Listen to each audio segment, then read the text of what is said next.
Ada nggak tanda ketika anak dan orang tua ini connection-nya sudah terputus, padahal fisiknya selalu bersama? Aduh, ini kok pertanyaannya dalam, Iya. karena aku tumbuh, mungkin yang bukan aku doang ya, mungkin kayak banyak banget kita di generasi milenial yang sadar bahwa ternyata orang tua kita itu ada tapi tidak hadir.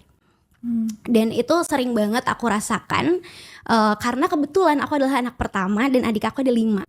Jadi kita itu 6 bersaudara. Dan rasanya itu memang apa ya, kebutuhan secara kebutuhan secara fisik tuh mungkin terpenuhi ya, atau kebutuhan-kebutuhan kita sebagai manusia tuh terpenuhi, tapi kebutuhan emosionalnya tuh tidak gitu. Kebutuhan untuk merasa disayang, merasa diterima, karena kita selalu, kalau aku ya waktu itu selalu melihat aku tuh harus melakukan sesuatu dulu untuk bisa mendapatkan kasih sayang orang tuaku gitu.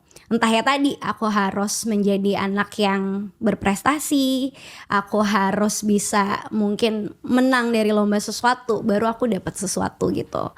Dan aku rasa mungkin bahkan di generasi sekarang tidak semua anak seberuntung anak-anak kita gitu ya, yang orang tuanya udah mau mengasuh ulang diri kita sendiri dan sebagainya, sehingga ya tadi bersama dengan orang tuanya tapi tidak benar-benar merasa diterima gitu.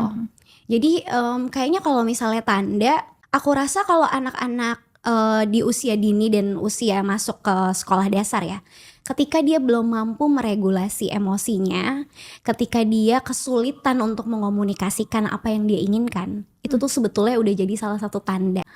Apakah dia merasakan kehadiran secara emosional bersama orang-orang yang dia sayang, termasuk orang tuanya.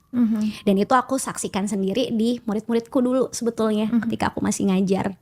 Banyak murid-muridku yang cenderung tertutup dan dia itu tidak mau mencoba gitu ya di kelas, karena ternyata pas ditelusuri orang tuanya ada tapi tidak hadir.